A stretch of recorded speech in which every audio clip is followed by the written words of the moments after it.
সম্প্রতি তারকাদের রাজনৈতিক পরিচয় নিয়ে চলছে আলোচনা সমালোচনা।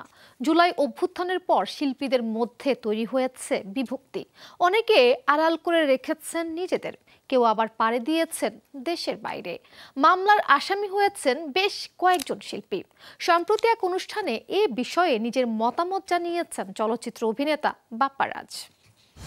65% পর্যন্ত বিদ্যুৎ সাশ্রয়ী হাইসেন্স এসি। হাইসেন্স। শিল্পীদের রাজনৈতিক চর্চা সময়ের চর্চিত এক অধ্যায়। চিত্রনায়িকা নুসরাত ফারিয়ার গ্রেপ্তার এবং জামিন উস্কে দেয় আলোচনা সমালোচনা। এবার এই বিষয়ে মুখ খুলেছেন চলচ্চিত্র অভিনেতা বাপ্পা রাজ। এটা কাজটা প্রপার হয় নাই, যেটা আমি বুঝি। সোজা বাংলায় তাকে কেনই বা গ্রেফতার করা হলো, থানায় পাঠানো হলো, আবার তার বেলও দেওয়া হলো না, আবার 2 দিন পর আবার বেল দেওয়া হলো। তাহলে প্রসেসটা কি?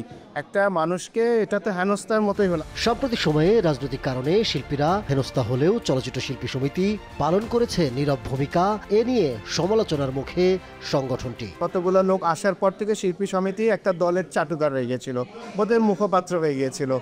সমিতির না, আমাদের শিল্পীদের সমিতি ছিল না। তখন সমিতিতে লোকজনকে, বাইরের লোকজনকে এনে মালা পরানো হতো, তাদেরকে পূজা করা হতো, তাদের ছবি দেওয়া হতো, আমাদেরকে নিয়ে যাওয়া হতো। ওনার সাথে দাঁড়ান, ওই সচিব আসছে, ওই পুলিশ অফিসার আসছে, ওনাদের সাথে ছবি তোলেন। এগুলো তো শিল্পীদের কাজ না। আমি চামচামি করব, আমি যাব ওখান থেকে ফায়দা লুটবো। এই ফায়দা লোটার জন্যই এদের এই তোষামতকারীগুলো তোষামত করে গেছে। শিল্পীদের রাজনীতি করা উচিত নয়, করলেও অভিনয় থেকে অবসর নেওয়ার পর এমনটাই জানালেন বাপ্পা রাজ। শিল্পীদের কখনোই রাজনীতি করা উচিত না। রাজনীতি যদি করতেই হয়, তার ক্যারিয়ার এইটা শেষ করে আরেকটা ক্যারিয়ার হিসেবে ধরলে তখন রাজনীতি করা দরকার। জানান তিনি কখনো কোনো রাজনৈতিক দলের সঙ্গে যুক্ত ছিলেন না, ভবিষ্যতেও চান না রাজনীতিতে জড়াতে। আমি রাজনীতি কখনোই করিনি, এখনো করব না, ভবিষ্যৎ করব। আমাদের দাওয়াত দিলে আমরা গিয়েছি, দাওয়াতে দাঁড়িয়েছি, ছবি তুলেছি, ব্যাস। আমাদের পিছনে তো পুলিশ দৌড়ায় না, আমাদের পিছনে তো কেউ বলে না এটা করলা কেন, ওটা করলা কেন। আমিও তো আওয়ামী লীগের পার্টিতে গিয়েছি, বিএনপির পার্টিতে গেছি, ফাংশনে গেছি, কেউ তো আমাদেরকে কোনোদিন বলে না। আমরা বিকজ কখনো সুযোগ নিতে চাই না।